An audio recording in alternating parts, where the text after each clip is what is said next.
Voilà, pour alléger encore une fois la tâche des pharmaciens. Est-ce que c'est pareil partout? Est-ce qu'à l'étranger, ça se passe de la même façon? On va voir ça avec vous, Fanny Fechscheider.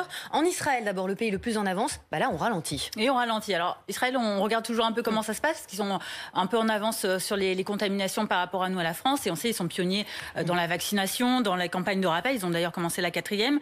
Et bien, ils ont fait un choix totalement différent. Eux, ils ralentissent parce que malgré un taux d'incidence, on le voit, élevé, 1128, et puis un record de cas positifs quotidiens, 14 500 récemment, ils ont décidé de cibler la stratégie de test. En fait, les tests antigéniques sont désormais réservés à la population qui n'est pas à risque. Pourquoi? Pour garder les tests PCR en priorité uniquement pour les personnes âgées de plus de 60 ans, les personnes qui sont immunodéprimées ou qui sont fragiles, et ça, qu'elles soient vaccinées ou non. L'objectif, c'est qu'elles obtiennent, ces personnes fragiles, les résultats le plus rapidement possible et éviter les queues qu'il y a, des files qu'il y a devant les laboratoires ces derniers temps. Les cas contacts les plus jeunes sont invités, eux, à faire des tests antigéniques, voire des autotests chez eux.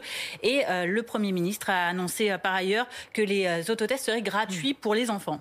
Alors en Europe, le pays touché en premier par Omicron, c'est le Royaume-Uni. Là, qu'est-ce qu'on y fait? Alors au Royaume-Uni, scénario à peu près équivalent à Israël en termes de contamination très forte, mais pourtant la stratégie est bien différente. En matière de tests, on opte pour la mise à disposition massive d'autotests pour faire confiance à la population qui va donc s'auto-déclarer et s'isoler.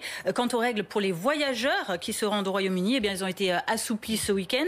Alors certes, il faut toujours justifier d'un motif impérieux, mais désormais plus d'obligation de subir un test PCR qui coûtait très cher, on s'en souvient, entre 100 et 200, voire plus euros environ. Désormais, un test antigénique suffit dans les 48 heures après l'arrivée sur le sol britannique. Et par ailleurs, les doubles vaccinés, les moins de 18 ans, eux, sont exemptés de se tester avant le départ et non plus à s'isoler en attendant leur test arrivé en Angleterre. Et on termine ce tour d'horizon par les États-Unis. Exactement. Alors aux États-Unis, je vous dresse le tableau. Insuffisance de dépistage, pénurie de tests. Et face à ça, on se retrouve avec le pays le plus meurtri par cette pandémie. 867 000 morts depuis le début et un record lundi dernier de plus d'1 million de cas positifs quotidiens. Conséquence, Joe Biden a décidé fin décembre d'envoyer 500 millions d'autotests aux Américains.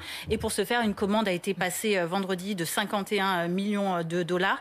Et un pays qui ne pourra pas en revanche se voir reprocher le manque de tests, c'est la Chine, où dans la ville de Tianjin, on vient de déclarer aussi une campagne de tests massifs face à une vingtaine de cas qui ont été identifiés récemment. On parle aussi casse-tête administratif, sinon c'est pas drôle.